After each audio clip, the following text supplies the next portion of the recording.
Hello and welcome to the news at 7, where we get to the heart of the day's stories and communities across Scotland tonight. Emergency services say they're ramping up efforts to stamp out violence and disorder ahead of Bonfire night. People in one Glasgow control zone say it's about time.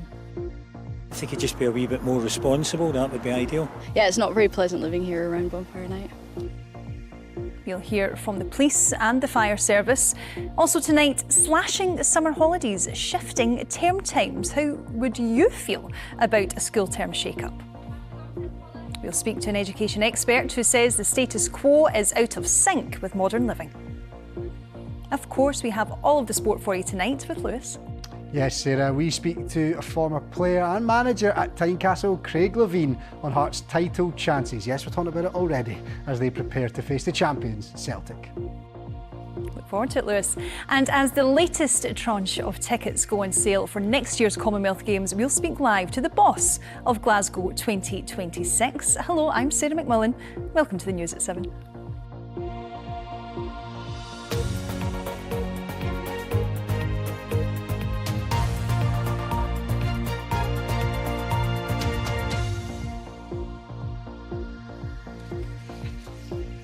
Hello there. First up tonight, with just 12 days to go until Bonfire night, Police Scotland has said it's ready to put more resources than ever into tackling violent incidents. Antisocial behaviour and public disorder have blighted fireworks celebrations for the past few years, and senior officers are vowing to catch and prosecute anyone using pyrotechnics to target emergency services and the public. Well, fireworks control zones, which make it illegal to set off fireworks, are planned for parts of Edinburgh and Glasgow from next Friday. One of those areas covers Pollokshields in Glasgow's south side, and fireworks there have already been set off nightly for weeks. I think maybe they're just setting off all their fireworks in advance of the ban. People are trying to prevent it because they don't necessarily want to go on the streets and start apprehending people, because that could cause, kind of more trouble locally, a lot of resentment. For me personally, I am a deep sleeper, so I don't notice much, but I do notice my neighbours are really disturbed by it. Young people want to have a really good time, like fireworks off. If they could just be a wee bit more responsible, that would be ideal. Especially for pets, it's really persistent. The fireworks just go all night. It's really unsociable hours. So yeah, it's not very pleasant living here around Bonfire night. It does upset my dog. He's quite scared all the way through. 2 o'clock in the morning, you've suddenly got fireworks going somewhere round about that you can hear.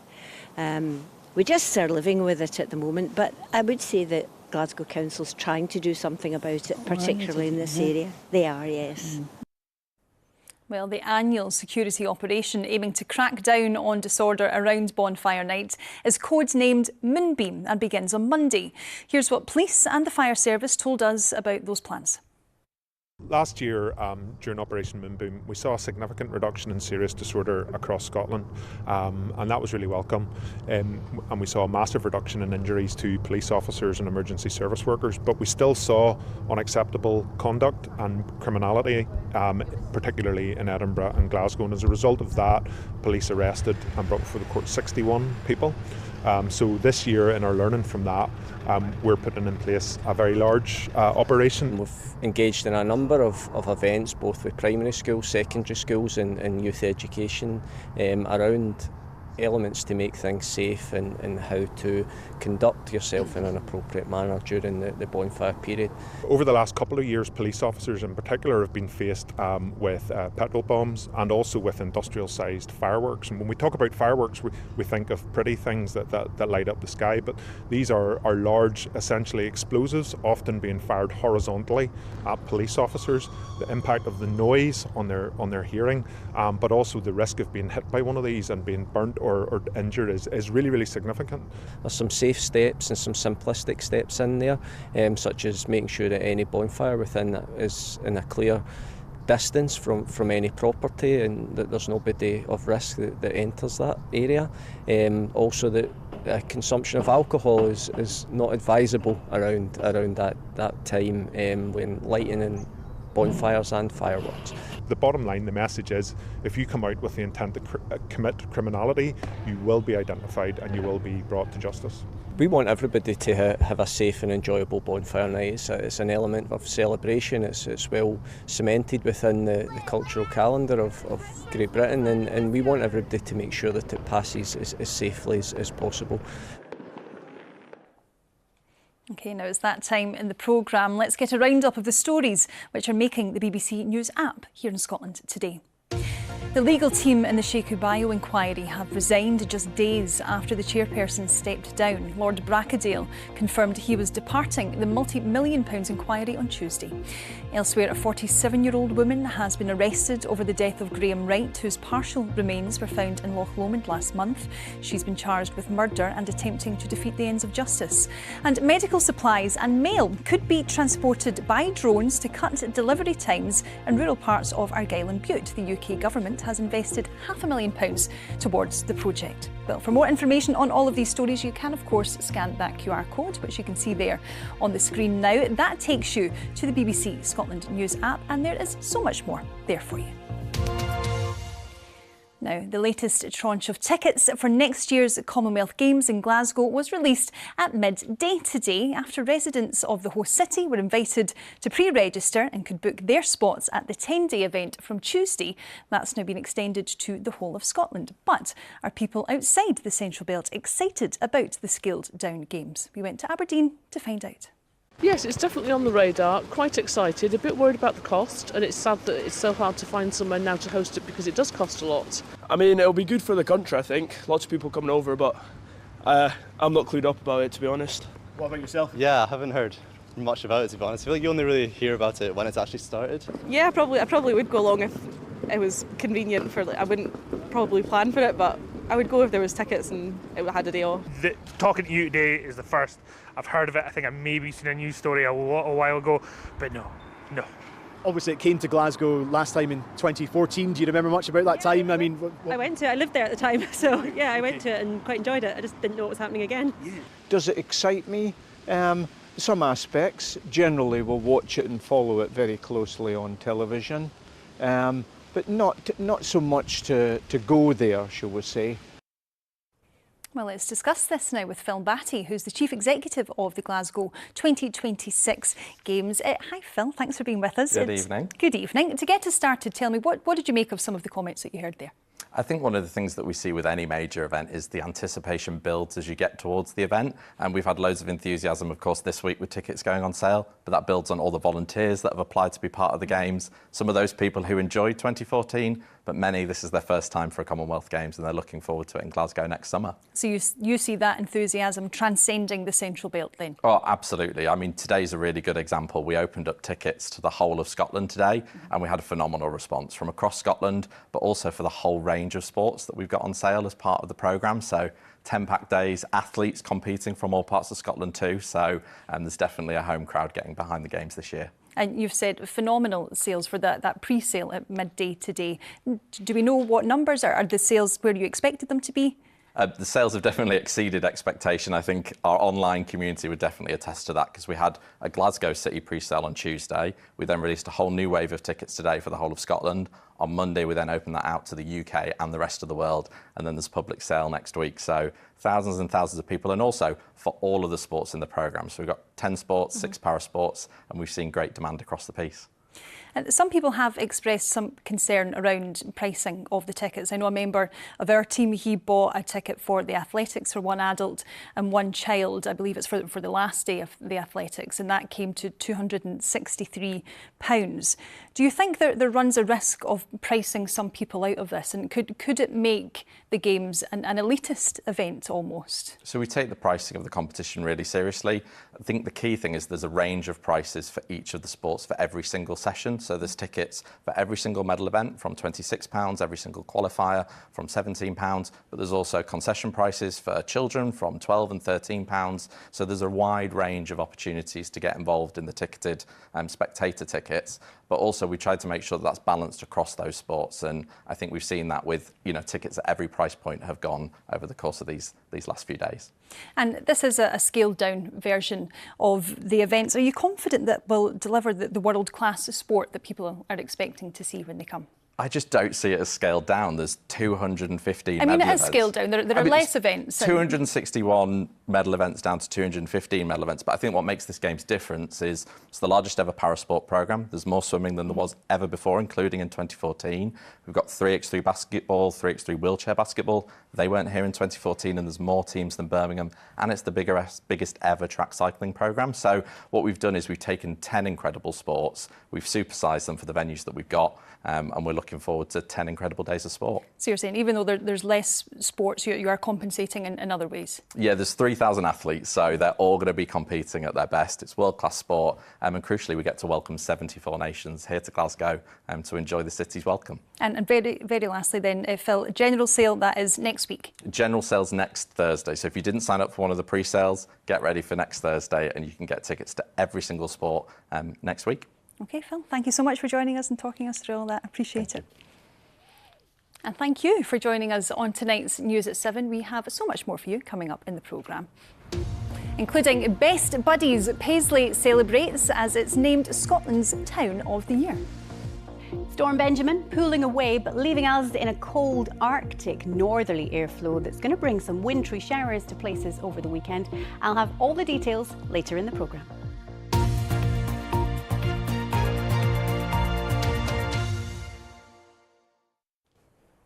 Now, next up tonight, could it be time to shake up Scotland's school year? The current three-term system has remained unchanged for more than a century, but a new report from the independent think tank Enlighten argues it's no longer fit for purpose and fails to serve the needs of modern society. They believe it's time for a rethink, shortening the summer holiday and adding an extra term. The education consultant Gillian Hunt is the author of that report. Earlier, she explained why she's pushing for that change. We have uneven terms in schools, and we have a long summer holiday where we have done research over the years, and we know that we have learning loss for children, we have holiday hunger, we have concerns about safety and well-being, and we could change that really easily. So tell us then, Gillian, in your view, what should it look like? What I would be aiming for would be a more even spread of terms across the year. You could have 4 school terms, have the same amount of days in school, same amount of days holidays, but just change the pattern of it so that we had 2 terms before Christmas, 2 terms after Christmas, and after every term you have a 2-week holiday, and after your summer term you have your 5-week summer holiday in place of a longer holiday that we have at the moment. We have children who are hungry across the summer. We have children that are isolated and alone across the summer. And when they come back to school, they do have this loss of learning. They have to be retaught things.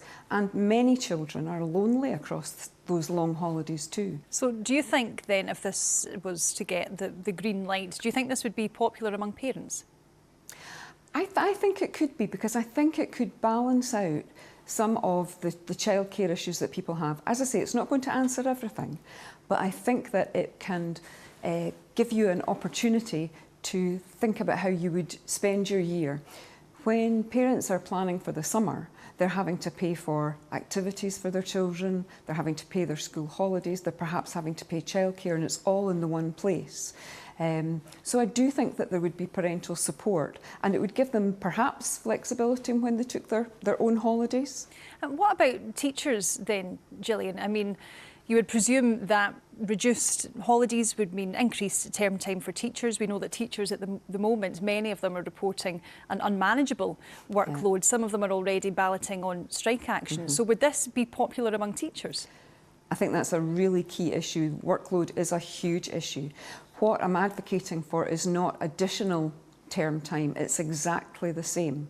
Exactly the same amount of days in school, exactly the amount of days holiday that we currently have, just changing the pattern so that you have these regular terms and you kind of reduce the fatigue that teachers, school staff, children might have towards the end of a long term. So there might not be the need for such a long summer holiday if you're having more regular breaks.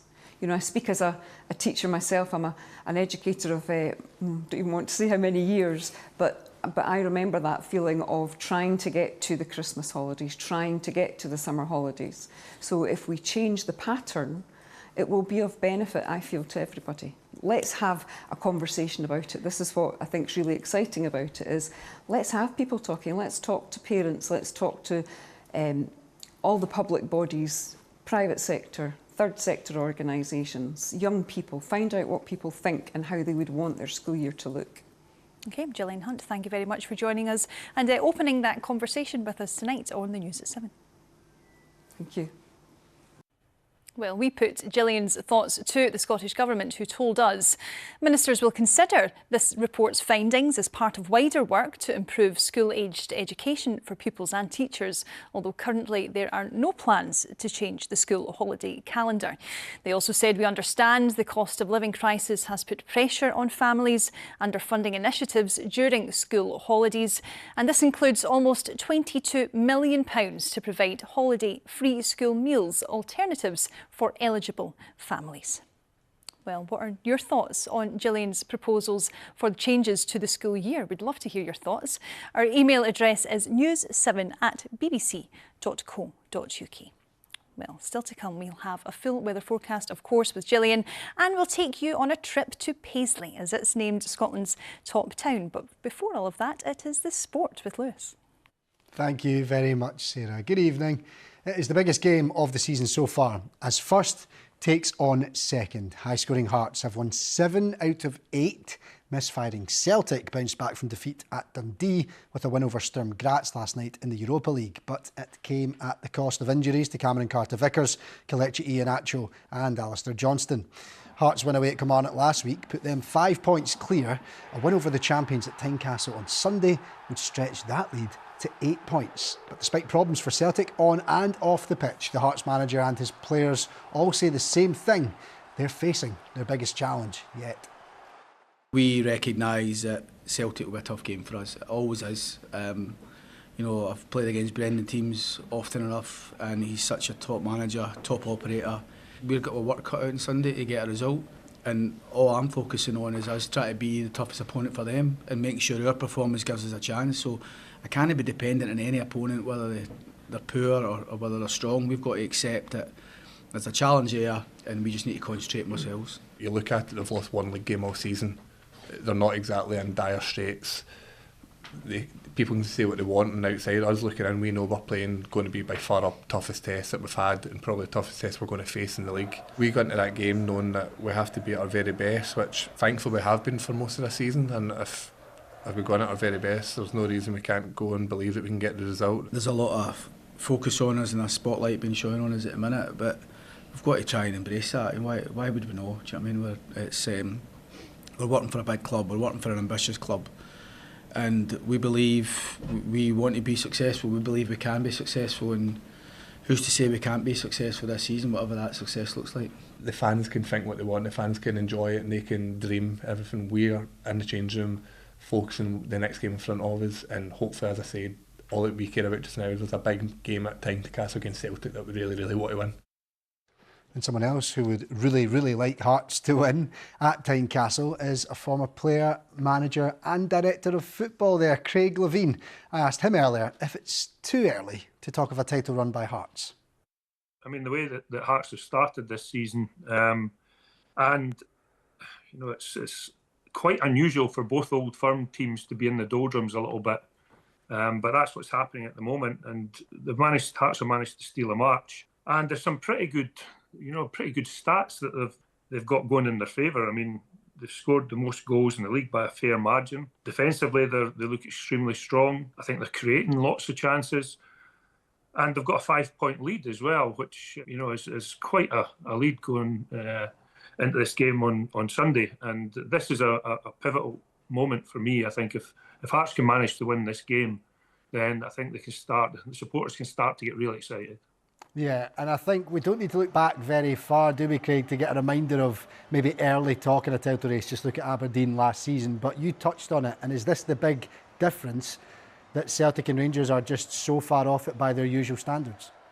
Yeah, I think that's the case. I really do. I've watched quite a bit of both teams, and there's just something missing, Lewis, and I don't know, it's a spark of maybe creativity, and I think both teams will need to go into the transfer market in January and try and sort of do something to get themselves, back on track, because they both look a little bit off it at the moment.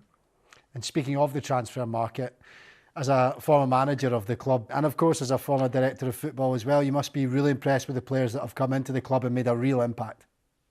Oh, Derek's done a fantastic job. He's managed to bring a lot of players in. There's a lot of players had to go out as well, and he's managed to keep everybody on side and working extremely hard. I think the pace and athleticism in the team is fantastic. It really is. I think the guys like Braga, Casaridis are really, really exciting for me. Really good pace. I think I could go through the whole team, Lewis, but everybody's in form. The team's in form. The manager knows what he's doing. He's been over the course before. So, yeah, it's exciting times for Hearts supporters at the moment. Just to finalise then, Craig, if you were going into this game in the position that Hearts are in as a manager, what would you be saying to your players? Because it'd be easy to perhaps get overawed by the fact that there is a bit of talk starting to bubble away now. So what would the message be, do you think? Just do what you've been doing. I don't think it's complicated. What they've been doing is running. For me, they've been running faster and working harder than a lot of teams. Defensively, really, really strong. As I say, Halkett's back and looking really, really good after those troubled seasons that he's had with injury. Finley's he's settled in fabulously well, and they're just not losing goals. The goalkeeper, I think the goalkeeper could be really good, but I just don't know yet because he's not been tested. You can tell by my voice I'm a little bit excited about this. I certainly can, Craig. I can feel the excitement rippling through the screen here. But Craig, we really appreciate your time on the programme and looking ahead to this game. It's going to be a fascinating one. Craig Levine joining us on the programme tonight. Thank you. Thanks, Lewis. And you can keep up to date with all the stories on the BBC Sport website. That includes Scotland women's friendly against Morocco tonight, and Glasgow Warriors clash with the Bulls at Scotstoun. So a busy Friday night of sport for you as well. And that doesn't even mention the Scottish Cup, which is on immediately after us, of course, Sarah. I know how my Friday evening will be spent. Lovely stuff. Yes, thank you very much. Now, I know this is a news programme, but this is news that won't surprise anyone who lives there, because Paisley has been named as Scotland's Town of the Year, having won over the judges of this year's Scotland Loves Local Awards. The panel was impressed with the work done to improve the historic borough, with a surge in new businesses, new homes being built and unprecedented investment in its cultural assets. We sent our reporter Hazel Martin to find out more about how and why the town is flourishing. That is Robert the Bruce. I'm on a tour of Scotland's new Town of the Year as it gears up for its annual 2-day Halloween festival. Paisley should be shoulder to shoulder with Edinburgh and Stirling. That's all these amazing things that we already know exist, and the world needs to know. Regeneration really should be about tourism, because that helps the hospitality, the restaurants and retail. It all just makes sense. Residents here are known as buddies, so has the news had a friendly reception? Paisley has won Scotland's Town of the Year. Yeah, I heard about that this morning, so I didn't know that they were in the running. So, what do you think about it? Do you think it's a worthy title? Yes, I do. I know Paisley's is the biggest town in Scotland. So, so I moved here 10 years ago from the States, and I've loved it ever since. I've no intention of leaving or anything. I love it. It's like a lovely city with events every time, different, a lot of history. The people is so nice here. It's good to see it up and coming. It seems to be doing a lot of the businesses are getting a lot of awards as well. So it's doing really well. Judges were impressed with the area's resurgence as a place to live, work and visit. Business is booming, with about 20 new independently owned enterprises opening this year alone. There's been unprecedented multi-million-pound investment too, including a major revamp currently at Paisley Museum. Over the last just short of a decade, we have put over £100 million worth of investment into our cultural regeneration projects in terms of built projects. So you're looking at our town hall behind us, which we opened just over 2 years ago, that are dressed up for the Halloween festival at the moment. We have a brand new library in the High Street that's one of a kind in terms of the activities that are down there. It has a play centre, it has lots of digital experiences, which is not what you would expect in a library. We've had the upgrade of our arts centre, And coming next year is the reopening of Paisley Museum, which will be unlike any museum that people have experienced locally. Paisley is a town with a colourful cultural industrial past, and its future looks just as bright. Hazel Martin, reporting Scotland, Paisley. Well, a big congratulations to Paisley. I think Hazel proved why it is a very worthy winner. OK, it's time for us to take a look at the weekend's weather forecast now. And of course, Gillian is here. What is in store? It's going to be chilly, Sarah. Today it was quite dreich, but it's partly because we've had Storm Benjamin tracking to the east of us. You can see here pretty stormy seas over Murray. There's been a wee bit of early brightness. The best of it was in the south, lovely blue skies at Kirkcudbright, and even where you had the clouds, still some lovely autumn colour captured here by one of our weather watchers in Stirling. As we head into the weekend, well, Storm Benjamin is pulling away eastwards. It's this area of low pressure here. You can see this wraparound occlusion has been bringing some heavy rain to eastern Scotland. That pulls away cold northerly winds, bringing some wintry showers to the high ground tomorrow, and then rain thanks to a weather front on Sunday, something quieter to come as we start next week. This is how we'll start tomorrow morning. Lots of dry and bright weather for central and southern Scotland, though it will be chilly, touch of frost in places, and you can see that wintry element in these showers pushing in on those strong northerly winds, gales for the Northern Isles and some northern coast of the mainland, and those showers wintry on hills and high ground above about 400-500 metres. Not much changes through the day tomorrow, still that feed of showers coming into the north, a few filtering down the west coast. Lots of shelter, lots of sunshine for central and southern Scotland, but feeling cold wherever you are, especially in exposure to those winds. It stays windy tomorrow night. Into Sunday, bit of a lull, brief ridge of high pressure, and then comes the next weather system, so that's going to bring some rain. We start largely dry on Sunday, and it will be eastern Scotland hanging on to the best of the brightness, because from the west we'll see thickening cloud through the morning, outbreaks of rain moving in during the afternoon and tracking eastwards through the rest of the day. Some of that rain will be persistent, some of it will be on the heavy side as well. We could see a return to some brighter skies for western coastal parts later in the day. The winds, well, there will be a brief lull, but then a freshening westerly wind picking up. And although this rain is linked to a warm front, not much difference in the temperatures on Sunday, only about 9 or 10 Celsius at best. Now we head into Monday and it's a northwesterly airflow. Lots of dry and bright weather generally, just a scattering of showers. They'll mainly affect the northwest highlands. Plenty of blue skies and sunshine further south. Still feeling on the chilly side though, only about 9 or 10 Celsius. And as we head into next week, low pressure moving in, rain at times, but it is going to be a wee bit less chilly. Sarah. Cool temperatures and the clocks changing this weekend, Gillian. That's right, yes. I can't believe it's that time of year It's already. It will feel like winter. We'll feel it, won't we? Thank you very much. And that is all from us here on Reporting Scotland News at 7. Next up is for Martin v Buckie Thistle and the second round of the Scottish Cup. Stay tuned for that. We'll see you later. Bye-bye.